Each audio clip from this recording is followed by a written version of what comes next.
దినవృత్తాంతముల మొదటి గ్రంథము 4వ అధ్యాయము 9 నుండి కొన్ని వచనాలు మనము చదువుకున్నాం. ఏమని రాయబడింది అంటే, ఎబ్బేజు తన సహోదరులందరికంటే ఘనము పొందిన వాడై ఉండెను. వేదన పడి ఇతని కంటినని అతని తల్లి అతనికి ఎబ్బేజు అను పేరు పెట్టింది. బైబిల్ గ్రంథంలో మనకు అనేక పేర్లు మనకు కనబడతా ఉంటాయి.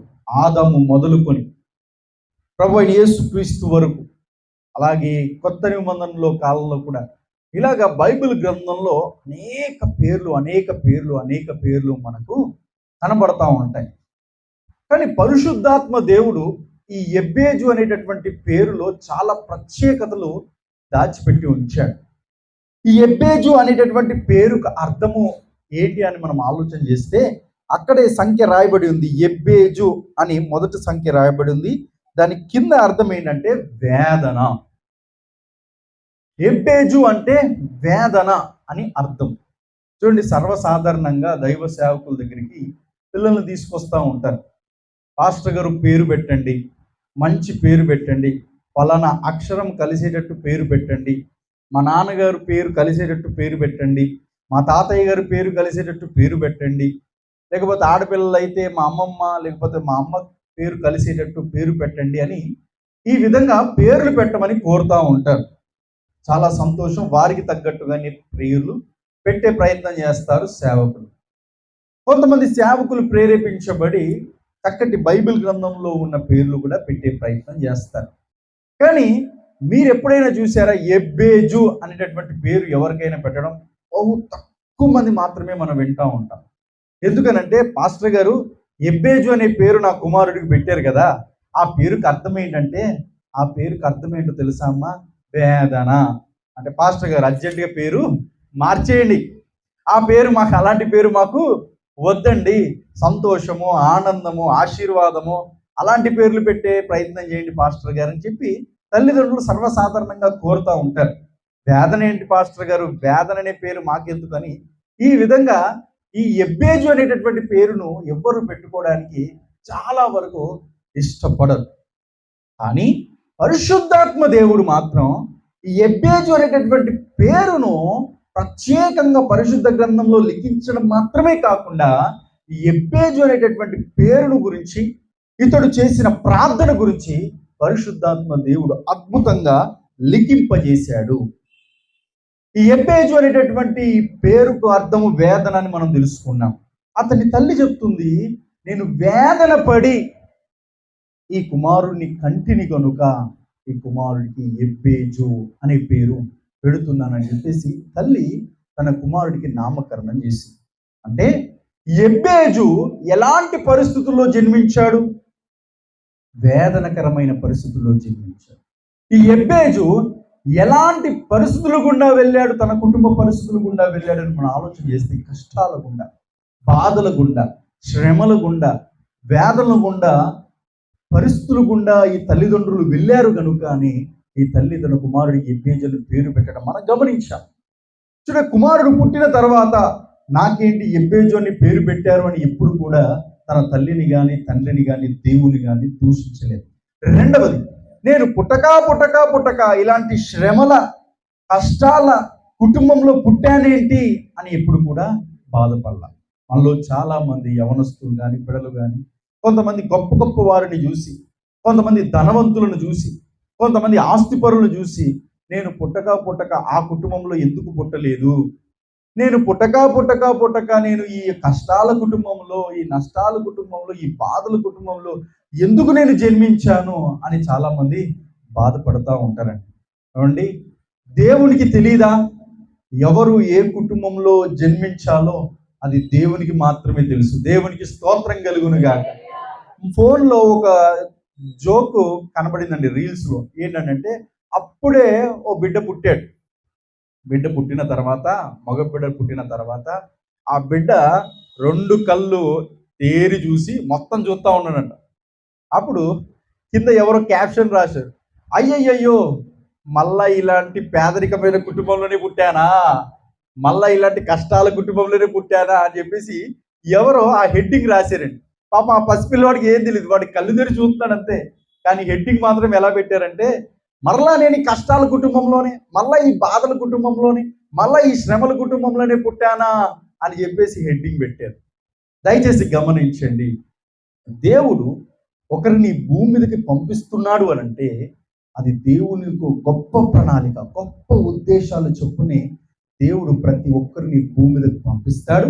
అలా పంపించేటప్పుడు దేవుడు ఆయా కుటుంబాలను దేవుడు ఎంచుకుంటాడు.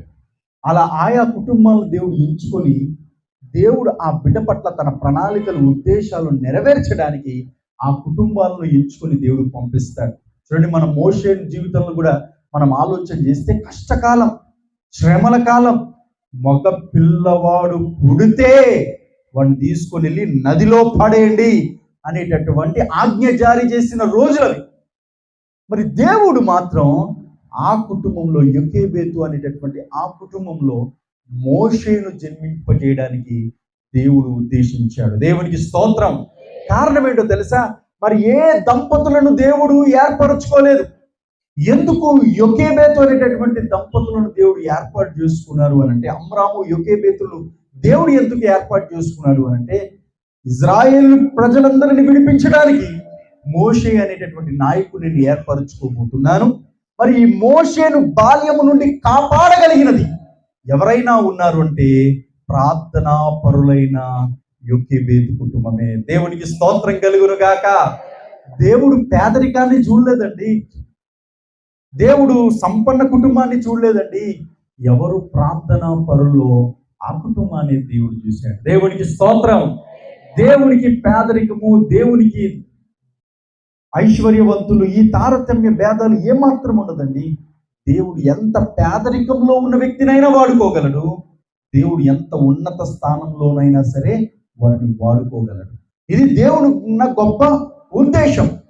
యెబేజు చాలా కష్టాలు గుండా, చాలా బాధలు గుండా, చాలా శ్రమల కాలంలో గుండా యెబేజు జన్మించాడు. జన్మించినంత మాత్రాన యెబేజు బాధపడలా. నాకేంటి పేదరికమైన తల్లిదండ్రులు అని నిరుత్సాహపడలా. కానీ నాకు ఏ తల్లి అయితే తన దేవుణ్ణి కలిగి ఉందో అదే దేవుణ్ణి నేను కలిగి ఉంటాననే నిర్ణయం తీసుకున్నాడండి. దేవునికి స్తోత్రం. అలాగే ఆ నిర్ణయాన్ని తీసుకొని యెబేజు ఒక అద్భుతమైన ప్రార్థన దేవునికి చేస్తాడు. ఆ ప్రార్థన చెప్పే ముందు ఈ విషయాన్ని మీకు తెలియజేస్తాను. ఈ దినవృత్తాంతాల గ్రంథంలో మొదటి అధ్యాయం నుంచి 4-5 అధ్యాయాల వరకు మీరు చదవండి, అన్ని పేర్లే కనపడతాయి. ఏంటండి? అన్నీ మీరు చదువుకోండి, అన్ని పేర్లు పేర్లు పేర్లు, వారిని కలను, వీరిని కలను, వీరిని కలను అని అన్ని పేర్లే కనబడతాయి. పరిశుద్ధాత్మ దేవుడు కూడా అన్ని పేర్లు రాసుకుంటూ వెళ్ళి ఈ యెబేజు దగ్గర పరిశుద్ధాత్మ దేవుడు ఆగేటండి. దేవునికి స్తోత్రం. యెబేజు అనే పేరుకు ముందు సుమారు 500 పేర్లు పరిశుద్ధాత్మ దేవుడు రాశాడు. యెబేజు తర్వాత సుమారు 200 పేర్లు పరిశుద్ధాత్మ దేవుడు రాశాడు. అనగా సుమారు 700 పేర్లు కలిగిన అధ్యాయాలు ఈ 1, 2, 3, 4 అధ్యాయం. మరి 700 మంది పేర్లలో పరిశుద్ధాత్మ దేవుడు యెబేజు దగ్గరికి వచ్చి ఆగిపోయాడు. యెబేజు అనే పేరు మాత్రమే కాదు, యెబేజు చేసిన ప్రార్థన కూడా పరిశుద్ధ గ్రంథంలో లిఖింపజేయాలి అని పరిశుద్ధాత్మ దేవుడు యెబేజు చేసిన ప్రార్థనను లిఖింపజేశాడు. ఒకసారి మనం చదువుకుందాం. 4వ అధ్యాయము 10వ వచనం. యెబేజు ఇజ్రాయేలీయుల దేవుని గూర్చి మొర్రపెట్టి, నీవు నన్ను నిశ్చయముగా ఆశీర్వదించి నా సరిహద్దును విశాలపరచి నీ చెయ్యి నాకు తోడుగా ఉండ దయచేసి నాకు కీడు రాకుండా దానిలో నుండి నన్ను తప్పించుమని ప్రార్థింపగా దేవుడు అతడు చేసిన దానిని అతనికి దయచేసును. దేవునికి స్తోత్రం కలుగును గాక. యెబేజు చేసిన ప్రార్థనకు దేవుడు వెంటనే జవాబిచ్చేశాడు. దేవుడు వెంటనే జవాబు ఇవ్వడానికి ఎబ్బేజు చేసిన గొప్ప ప్రార్థన ఏంటో ఈరోజు మనము పరిశుద్ధ గ్రంథములోనే అద్భుతంగా ఒకటి దాని వెనుక ధ్యానించే ప్రయత్నం చేద్దాం. ఎబ్బేజు ప్రార్థన చేస్తున్నాడు. ఆ ప్రార్థనలో మనకు 4 అంశాలు మనకి కనబడతా ఉన్నాయి. ఆ 4 అంశాలు ఏంటో తెలుసండి. ఎబ్బేజు చేసిన ప్రార్థన మొదటి అంశము, నీవు నన్ను నిశ్చయముగా ఆశీర్వదించి, మొదటి అంశం. రెండవదిగా, నా సరిహద్దును విశాలపరచి. మూడవదిగా, నీ చెయ్యి నాకు తోడుగా ఉండ దయచేసి. నాలుగవదిగా, నాకు కీడు రాకుండా దానిలో నుండి నన్ను తప్పించుము. ఈ 4 అంశాలను మీతో పంచుకునే ప్రయత్నం చేస్తాను. ప్రస్తుతం 2 అంశాలను లోతుగా ధ్యానిద్దాం. దేవుని చిత్తం అయితే వచ్చే నెల మొదటి శనివారం మరొక 2 అంశాలు ధ్యానిద్దాం. మొదటిగా ఈ 2 అంశాలను మనం ధ్యానిద్దాం. ఎబ్బేజు చేసిన ప్రార్థన ఎంత విలువైనది అనంటే, పరిశుద్ధ గ్రంథంలో భక్తులు అనేక మంది సుదీర్ఘమైన ప్రార్థనలు చేశారు. ఆదికాండం మొదలుకొని ప్రకటన గ్రంథం వరకు భక్తులు అనేక మంది సుదీర్ఘమైన ప్రార్థనలు చేశారు, జవాబులు కూడా పొందుకున్నారు. కానీ ఇక్కడ ఎబ్బేజు చేసిన ప్రార్థన చాలా చిన్న ప్రార్థన, కానీ చాలా లోతైన భావం కలిగిన ప్రార్థన. దేవునికి స్తోత్రం. చిన్న ప్రార్థన, చాలా లోతైన భావం కలిగిన ప్రార్థన కనుకని దేవుడు వెంటనే ఆ ప్రార్థన ఆలకించడం మాత్రమే కాకుండా వెంటనే జవాబు ఇచ్చేశాడు. ఏంటి ఆ ప్రార్థన అని మనం ఆలోచన చేస్తే, మొదటిగా ఎబ్బేజు దేవునికి ప్రార్థన చేస్తూ అంటున్నాడు, దేవా, నిశ్చయముగా నీవు నన్ను నిశ్చయముగా ఆశీర్వదించాలి అని ప్రార్థిస్తున్నాడు. ఎబ్బేజుకు తెలుసు, నన్ను ఆశీర్వదించేది నా దేవుడు మాత్రమే. నిజమండి, ఈరోజు మనల్ని కూడా గ్రహించాలి ఏంటో తెలుసా?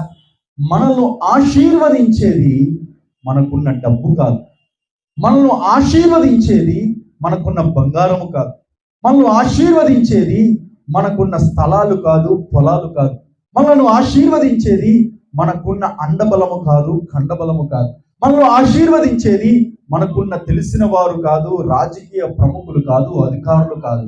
మనల్ని ఆశీర్వదించేది ఎవరయ్యా అంటే, ఆశీర్వాదములకు కర్త అయిన దేవుడు, ఆయనే మన ప్రభువు యేసుక్రీస్తు. దేవునికి స్తోత్రం. దేవుడు పరిశుద్ధ గ్రంథంలో పిలుపునిచ్చాడు, మీరు ఆశీర్వాదమునకు వారసులు అని పిలిచాడు. దేవునికి స్తోత్రం. అంటే దేవుడు మనలను ఆశీర్వాదమునకు వారసులుగా దేవుడు మనలను పిలిచాడు. మనల్ని ఆశీర్వదించేది ఎవరైనా ఉన్నారంటే అది ఆయనే, మన ప్రభువు అయిన యేసుక్రీస్తు వారు. ఆ దేవుణ్ణి మనము కలిగి జీవించుకుంటూ వెళ్తే దేవుడు మనలను ఆశీర్వదించుకుంటూ వెళ్తాడు. మనకి ఆదికాండ గ్రంథంలో యాకోబుని గురించి మనకి తెలుసు. యాకోబు ఒక్కడే ఆ రాత్రి మిగిలిపోయాడు. యబ్బోకు రేవు దాటి ఆ ఒక్కడే ఆ రాత్రి మిగిలిపోయాడు. ఇప్పుడు అందరినీ, కుటుంబ సభ్యులందరినీ ఏశావు చంపడానికి వచ్చేస్తున్నాడని చెప్పేసి కానుకలు, ధనము, కుటుంబ సభ్యులందరినీ కూడా ముందు పంపించేశాడు. ఒక్కడే మిగిలిపోయాడు. యాకోబు ఆలోచిస్తున్నాడు, ఇలానే కదా నేను ఒంటరిగా నా మామయ్య దగ్గరికి వచ్చాను, అన్నీ కలిగి ఉన్నాయి, భార్యలు ఉన్నారు, పిల్లలు ఉన్నారు, గాడిదలు ఉన్నాయి, గొర్రెలు ఉన్నాయి, ఆస్తి ఉంది, సంపద ఉంది.